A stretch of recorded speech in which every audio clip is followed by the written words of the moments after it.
Gênesis capítulo 1. No princípio criou Deus os céus e a terra. A terra, porém, estava sem forma e vazia.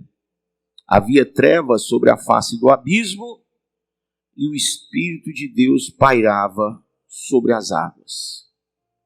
E disse Deus: haja luz, e houve luz. E viu Deus que a luz era boa e fez separação entre luz e as trevas. Chamou Deus a luz dia e as trevas noite, e houve tarde e manhã o primeiro dia. E disse Deus: haja firmamento no meio das águas e separação entre águas e águas. Fez, pois, Deus o firmamento e separação entre as águas debaixo do firmamento e as águas sobre o firmamento. E assim se fez.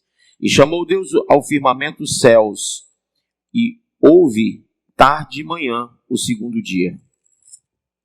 Disse também Deus: ajuntem-se as águas debaixo dos céus num só lugar, e apareça a porção seca, e assim se fez. E a porção seca chamou Deus terra, e ao ajuntamento das águas mares, e viu Deus que isso era bom. Amém? Até aqui diga: Pai, fala o meu coração e me ensina a tua palavra, em nome de Jesus. Pode sentar. Ora,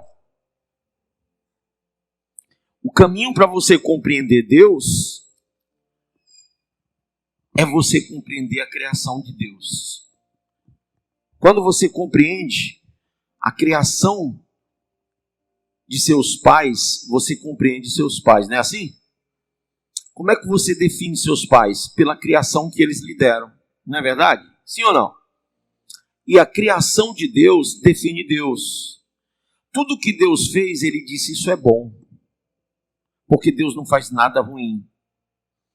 Mas quando a gente lê aqui no versículo 1, leia comigo, diz que Deus criou os céus e o quê? E a terra. E no versículo 2, para quem não sabe, o espaço entre 1 e o 2 é muito grande. São talvez milhares de anos, segundo a teologia. E aí você vai ver que no versículo 2, depois de Deus ter criado os céus e a terra, no 2 você vai ver algo diferente. A terra, porém, estava sem forma e o quê? Vazia. Havia trevas sobre a face do abismo e o Espírito de Deus pairava sobre as águas. Bispo, eu não entendo. Deus não criou? Criou. Deus criou tudo? Criou. E como que Deus criou e estava vazio? Deus não criou vazio. O grande problema é que quando Lúcifer se rebelou contra Deus, houve uma batalha espiritual no céu, e por permissão de Deus, ele foi lançado na terra com a terça parte dos anjos que se tornaram demônios. E aí, irmãos, quando eles foram lançados, há um texto em Lucas que diz que foram como cometas na terra. Eles foram lançados e aprove a Deus que nesse período fossem destruídos muitas espécies que estavam na terra. Por isso alguns estudiosos, cientistas, eles estudam dentro da antropologia, dentro da arqueologia e vários outros estudos científicos, eles encontram aí os dinossauros, né? Aí você diz: puxa, os dinossauros existiram? Claro. Mas eles existiram nesse período entre o versículo 1 e 2. Deus percebeu que dinossauro e gente não dava para andar junto. Então tinha que um ir embora e vir o outro. É tanto que se você ler no texto, capítulo 1, leia comigo aí 1,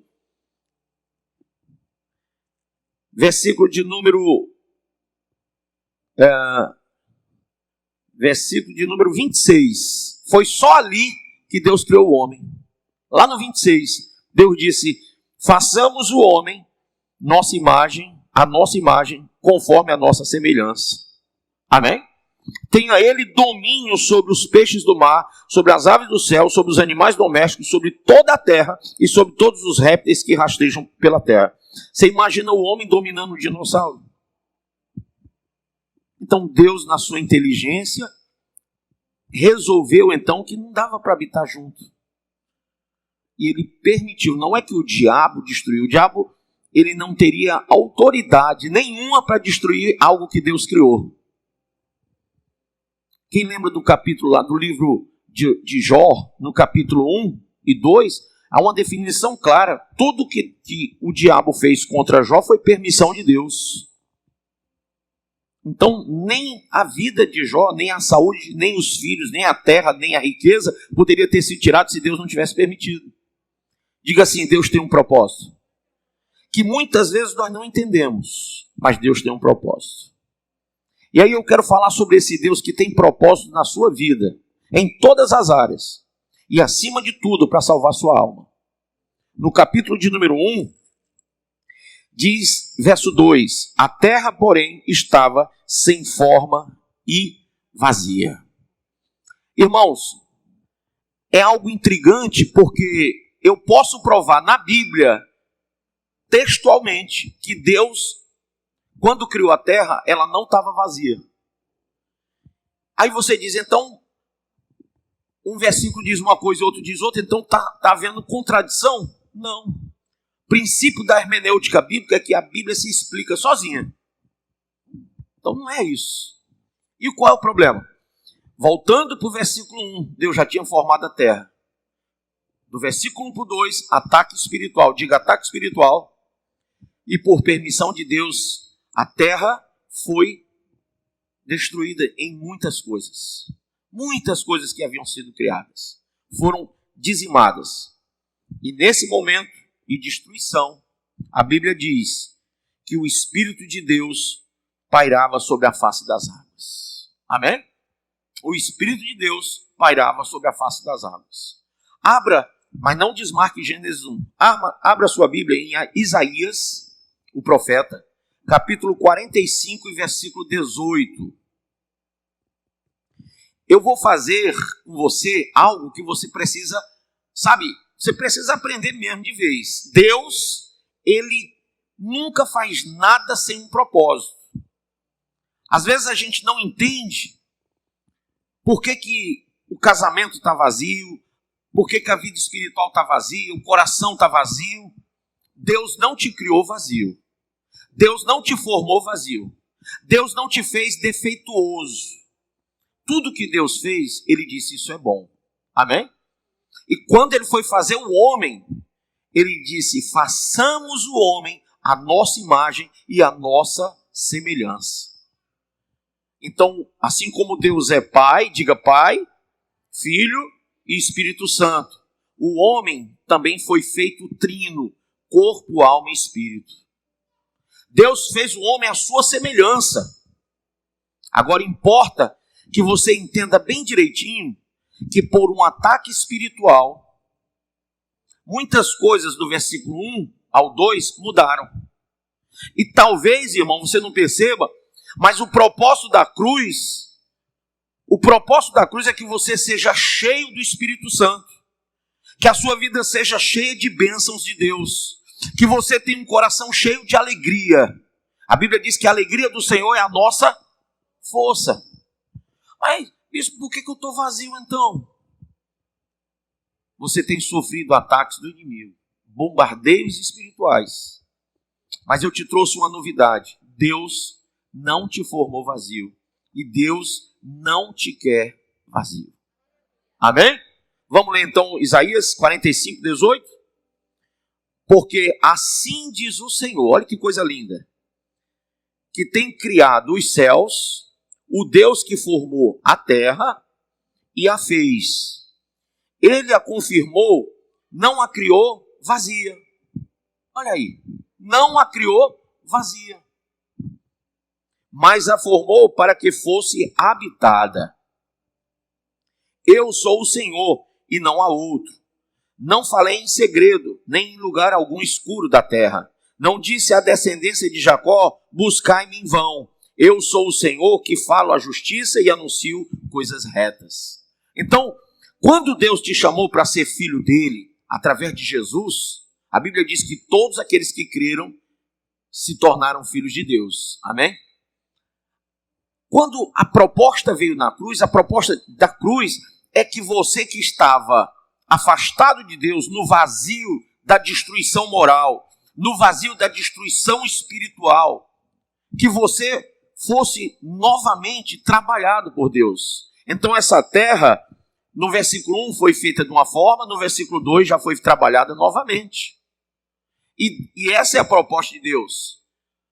Você foi criado à imagem e à semelhança de Deus. O pecado trouxe destruição para a sua vida. O pecado deformou você. A Bíblia diz que a terra estava sem forma. Então o pecado, ele tira a forma original da gente.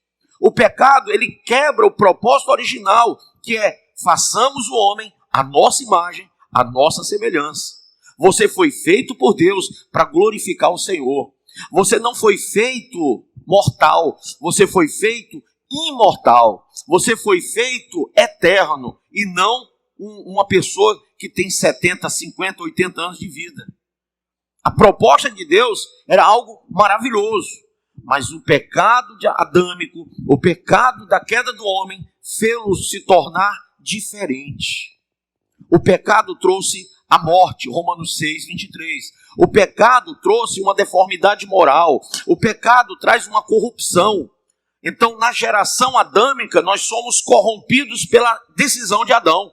Adão resolveu desobedecer e ser rebelde à ordem de Deus. E nesse momento, nós como geração adâmica, também passamos a viver essa mesma situação. Aí você diz: puxa, então é por isso que a minha vida ela não toma uma forma de vitória, de realmente de restauração. É por isso que eu faço isso e aquilo e não dá certo.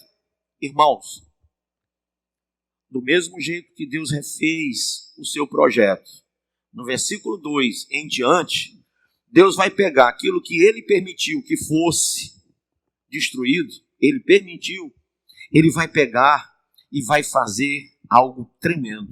Amém? Algo bonito, algo que Ele mesmo diz: isso é bom, isso é bom, isso é bom. Ele faz separação entre a luz e as trevas, chama uma de dia e outro de noite. Deus faz separação entre água e o local seco, que é a terra, e chama um de terra e outro de mares. Então Deus, Ele faz tudo com perfeição. Por que Deus não pode fazer você também agora? Por que Deus não pode aperfeiçoar a sua vida, o seu casamento, a sua vida espiritual, as suas emoções? Pode. Mas é importante você entender uma coisa. Na França, teve um cientista chamado Lavoisier, um francês, que ele dizia algo que realmente está em contraponto ao Deus Criador. Lavoisier dizia assim: na natureza, nada se perde, tudo se transforma. Tudo se transforma. Até aí, tudo bem. Só que o maior discurso de Lavoisier é: não existe Criador, não existe Deus. Lavoisier foi o fundador de uma gráfica que combatia com literaturas a existência do Criador. Esse homem que diz que na natureza nada se cria, tudo se transforma, ele está dizendo que nada se cria. E o verbo que ele usa, lá no francês, é o nosso português, criar. Mas quando a Bíblia fala do Deus Criador aqui no Gênesis, lá no hebraico, usa o termo barai. E o termo barai quer dizer criar ou criador. Esse termo só pode ser dado a Deus. Deus é o único que pode fazer do nada algo. Amém? Por isso que ele é o barai, é o criador. Lavoisier não entendia e dizia assim: olha, nada se cria na natureza, tudo se transforma. E aí, irmãos, esse homem, esse Lavoisier, ele traz uma mentalidade de que você, parafraseando, pode se transformar, mas você nunca pode ser criado. E isso é temeroso. Os homens, as gerações foram crescendo e se desenvolvendo em torno de filosofias engendradas na mente, de pensamentos científicos que foram engendrados na mente das pessoas e no coração delas para afastá-las do Criador.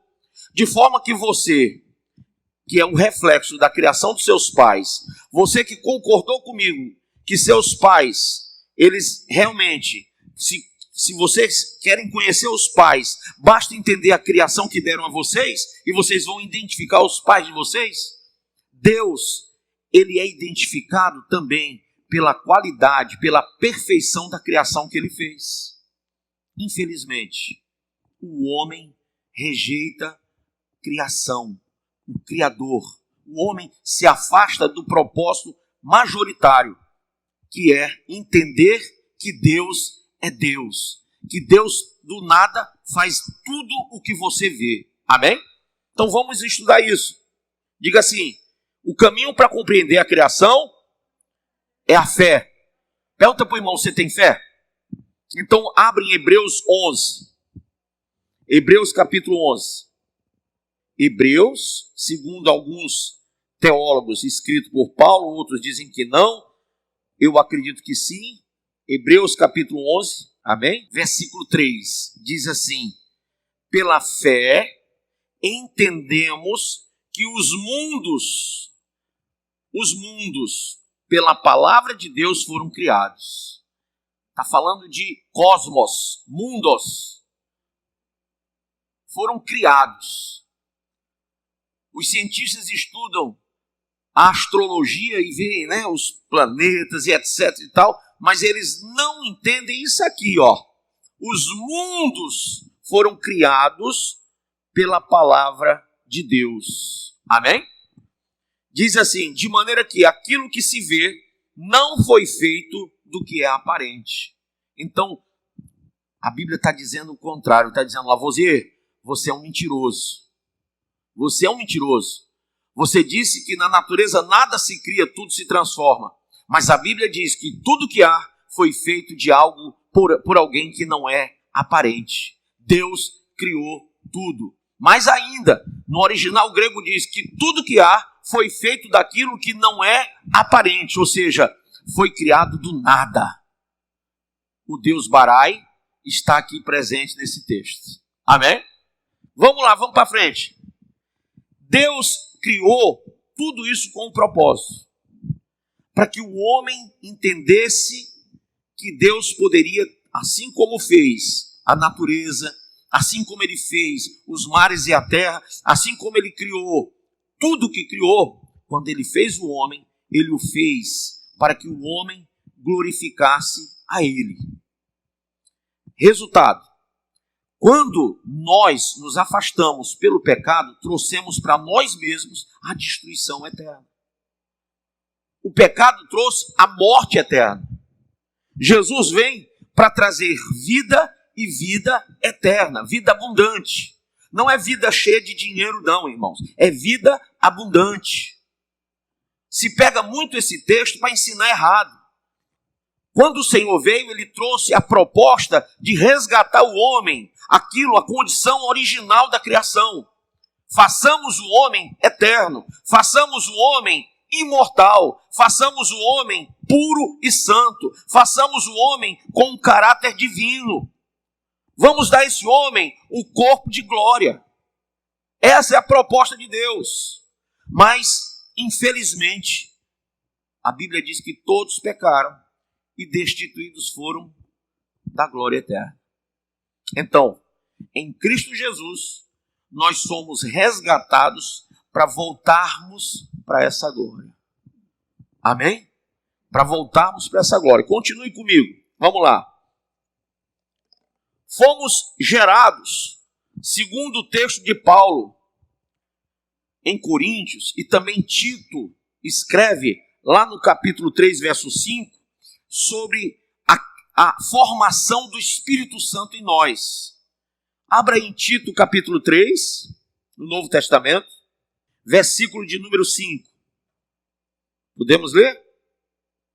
Diz assim: não pelas obras de justiça que houvéssemos feito, mas segundo a sua misericórdia, nos salvou, Jesus, amém? Pela lavagem, em outro texto está, pela purificação, da regeneração e da renovação do Espírito Santo. Em outras palavras, você como planeta foi criado, foi destruído pelo pecado, mas agora está sendo recriado pela ação de Deus. Você como planeta um dia estava cheio, ficou vazio, e agora a ordem é: enchei-vos do Espírito. Amém? Deus permitiu que nós passássemos pelo que passamos, chegássemos onde chegamos. Alguns chegam a um fundo de poço, se sentem vazios, depressivos, pensam em dar cabo da vida. Por quê? Porque é nesse momento que você tem que olhar para alguma coisa diferente de tudo que você já tentou. É nessa hora que você vai atrás de uma igreja, de um pastor, da Bíblia, atrás de orar, de pedir ajuda. E é nessa hora que você conhece o que está escrito aqui, que há renovação, que há regeneração pelo Espírito de Deus na sua vida. Há uma recriação. Deus quer refazer tudo, mas dessa vez Ele quer refazer e dizer: é bom demais isso aí. Quem quer partilhar dessa visão com Deus?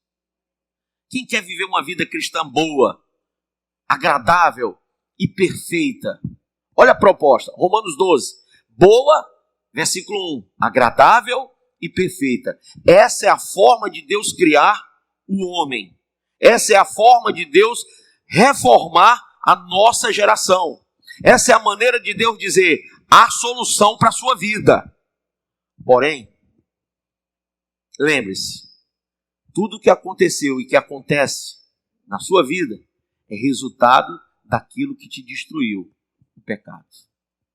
O teu inimigo, o diabo, vem para matar, roubar e destruir. Mas em Cristo você tem a vida abundante, a vida eterna.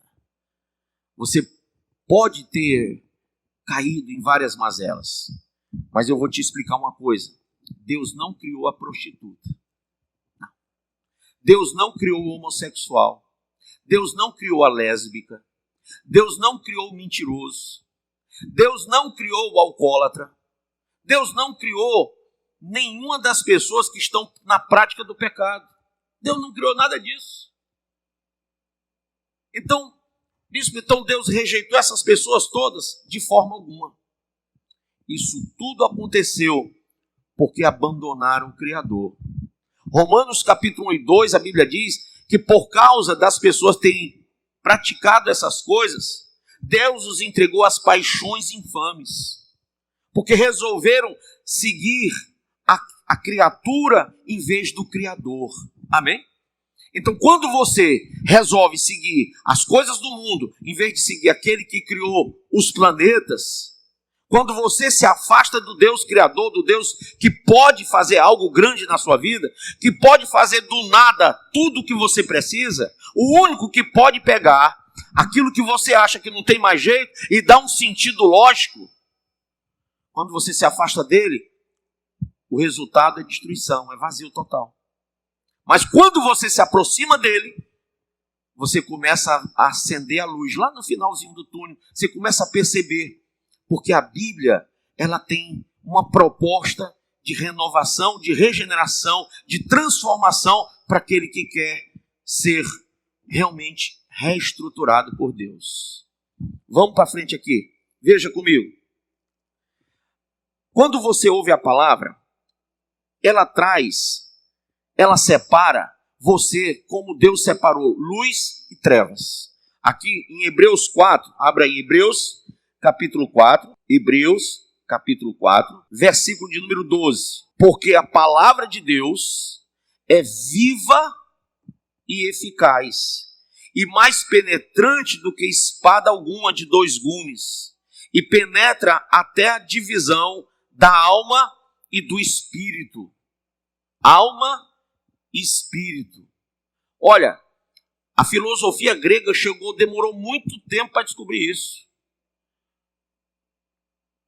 Quando eles descobriram, já foi na terceira escola. A escola aristotélica foi descobrir que não era uma dicotomia, mas uma tricotomia. Corpo, alma e espírito. descobriram que o homem, que alma é diferente de espírito. E olha que coisa linda. Penetra até a divisão da alma e do espírito, e das juntas e medulas, e é apta para discernir os pensamentos e intenções do coração. E não há criatura alguma encoberta diante dele. Antes, todas as coisas estão nuas e patentes aos olhos daquele com quem temos de tratar. Quem crê que você vai ter que tratar com Deus a sua vida? Quem crê que é Deus que vai tratar você?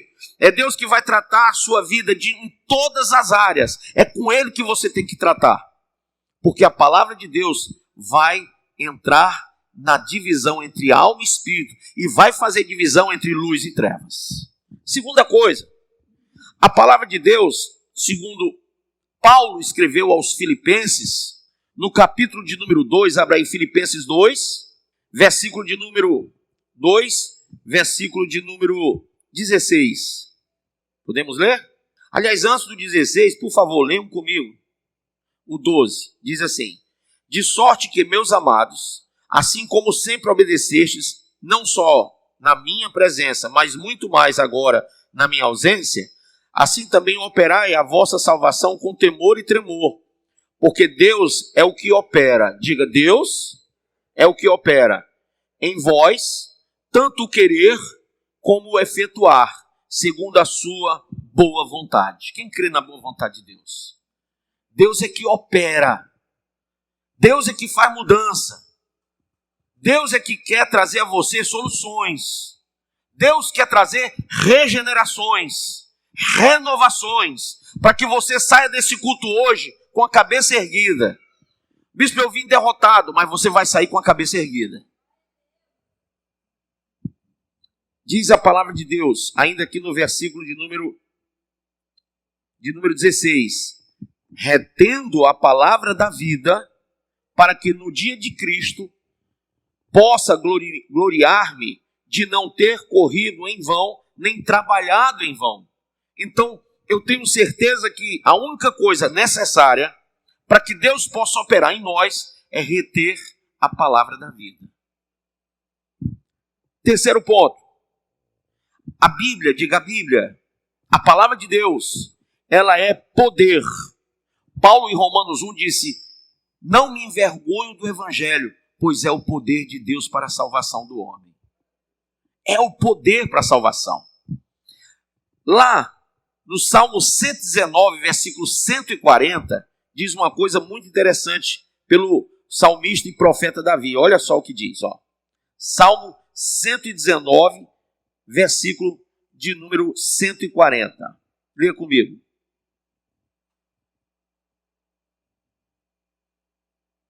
Olha o que diz. A tua palavra é muito pura, portanto, o teu servo a ama. Porque sou e desprezado, porém, não me esqueço dos teus mandamentos. A tua justiça é uma justiça eterna, e a tua lei é o quê? A verdade. Aflição e angústia se apoderaram de mim, contudo os teus mandamentos são o meu prazer. A justiça dos teus testemunhos é eterna. Dá-me inteligência e viverei. Clamei de todo o meu coração, escuta-me, Senhor, e guardarei os teus estatutos. E aí, durante todo o Salmo 119, até o final desse texto, ele vai dizer que a palavra do Senhor, ela é fortaleza para a sua alma. Amém? No versículo 105, voltando lá atrás, ele diz assim, ó, 105, lâmpada para os meus pés é a tua palavra, e luz para o meu caminho. Você tem que se apegar à palavra. Aí você diz, mas bispo, por que eu tenho que me apegar à palavra? Porque tudo que Deus criou foi pela palavra. Tudo que Deus formou foi pela palavra. Quem quer ser um cristão aqui salvo em Cristo? Verdadeiramente salvo. Não quero ser só religioso, não. Eu quero ser salvo. Levanta a mão e diga, eu quero.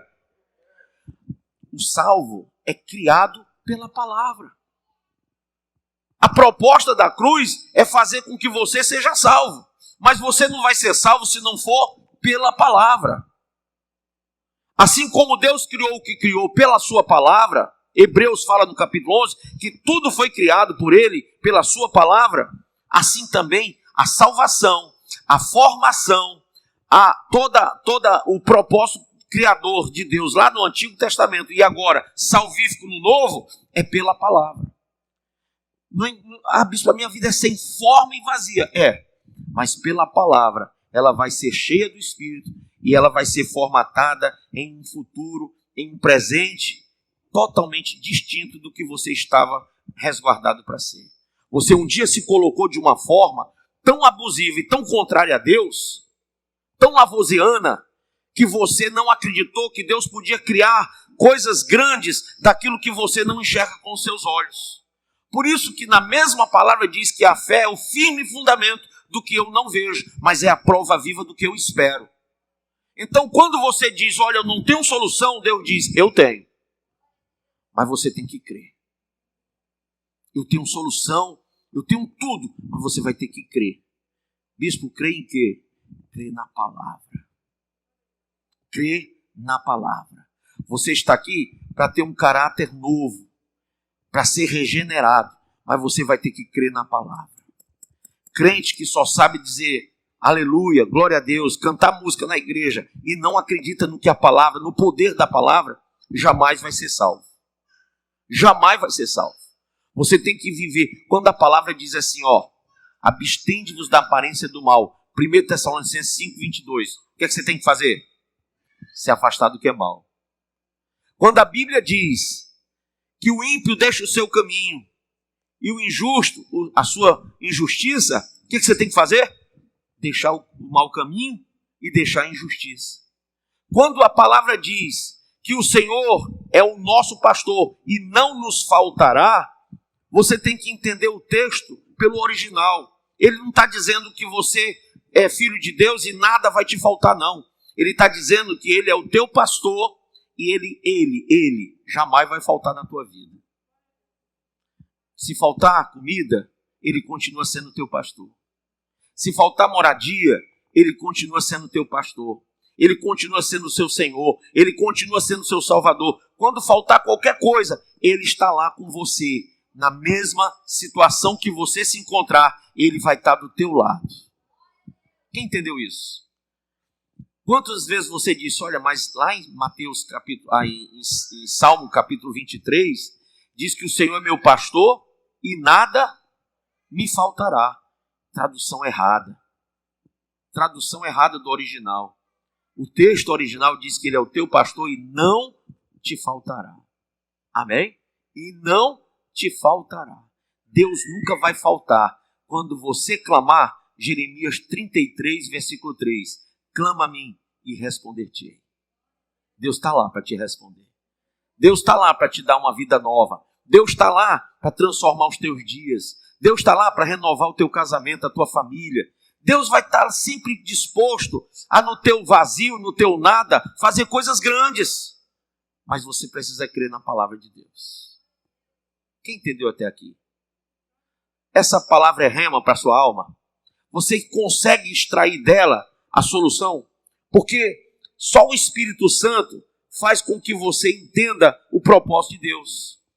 Nós fomos gerados pelo Espírito, não pela carne. É o Espírito Santo que nos convence de tudo. E é Ele que nos dá o entendimento de Deus. É o Espírito Santo que nos faz andar e viver em Deus. É o mesmo Espírito que nos faz falar com Deus. É o mesmo Espírito que nos faz adorar a Deus por uma vida fora do pecado. E é pelo Espírito Santo que nós dizemos a Deus, Abba, Pai, Paizinho querido. É pelo Espírito. Isso tudo é revelação de Deus na nossa vida. Como que você vai chegar a essa situação? É incrível, né? O mundo foi feito e de repente desfeito. E novamente feito por um propósito divino. Eu não sei o que é que você passou, mas muitas coisas que foram destruídas para que hoje Deus pudesse trabalhar na sua vida e te dar algo que você nunca teve, aquilo que é bom. A gente escolhe vários caminhos que aos nossos olhos são caminhos bons, mas a Bíblia diz que no final são caminhos de morte. Deus, em sua infinita sabedoria, nos fez perceber pelo Espírito que só Ele, só um que é bom, e é Ele, Deus. Eu me lembro de uma história, irmãos, que há muito tempo atrás me contaram, um jovem muito revoltado, tudo dele era brigando dentro de casa. Brigava com o pai, brigava com os irmãos, brigava com a mãe. E o menino muito revoltado, bipolar, chegou para o pai e disse: pai, o que é que eu faço? Tem horas que eu quero me matar e tem horas que eu quero matar os outros. O que é que eu faço? O pai olhou para o filho e disse assim: filho, eu vou te dar um saco de pregos e um martelo. Está vendo essa porta aqui da cozinha?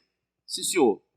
Toda vez que você tiver raiva, ódio, mágoa, rancor de alguém, toda vez que você quiser se matar ou matar alguém, toda vez que você sentir alguma coisa de ruim, pega um prego, pega um martelo e bate nessa porta. E aquilo ali, o menino está certo. Não passou um dia, a porta estava cheia de furos. O menino começou, pá, pá, o pai o tempo todo ouvindo as pancadas na porta.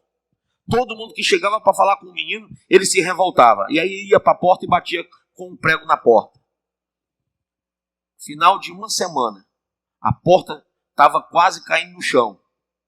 E o menino disse: pai, o que é que eu faço? Ele: por quê? Não tem mais espaço na porta.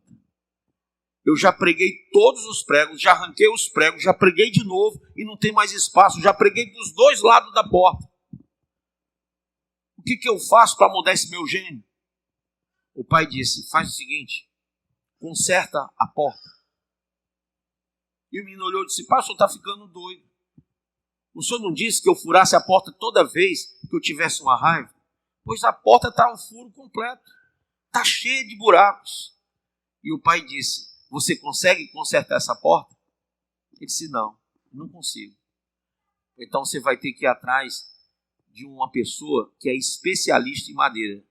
Um profissional, um marceneiro, alguém que trabalhe com isso. Ele é o único que vai poder ajeitar essa porta. Ele foi até o marceneiro olhou e disse: olha, a porta não tem mais jeito não. Essa porta não tem mais jeito. Acabaram com essa porta. Agora só uma porta nova. O menino voltou triste, angustiado. Puxa, acabei com a porta da cozinha. Quando a minha mãe chegar de viagem, a mãe estava viajando, esqueci de dizer isso no início, né? A mãe estava viajando. Quando ela chegar, vai ficar tão chateada que a porta dela está acabada. Chegou para o pai e disse: pai, eu fui lá no profissional e ele disse que não tem mais jeito, só uma porta nova. E o pai dele abriu a Bíblia e disse: filho, então para você, só uma vida nova. Jesus tem uma vida nova para te dar. Porque sem Ele não tem jeito. Jesus disse: eu sou o caminho, a verdade e a vida nova que você precisa. Não tem como você pegar o mundo destruído e tentar transformá-lo num mundo bom. A família destruída e transformar numa família boa. O relacionamento conjugal destruído e transformar num bom relacionamento. Não tem.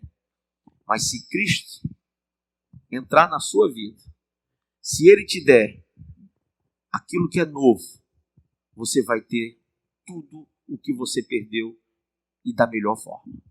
Quem entendeu isso? Você quer trocar a porta velha, acabada, furada, destruída, por uma porta nova? Jesus disse: eu sou a porta. Eu sou a porta. Se alguém entrar por mim, achará pastagens. Você precisa dessa porta que vai te dar a vida nova, a vida restaurada, regenerada. Aquilo que um dia foi destruído totalmente por ataques espirituais. E hoje, Deus está fazendo tudo de bom para você. Jesus trouxe essa solução. Pega quem quer. Quem quer uma vida nova? Fique de pé.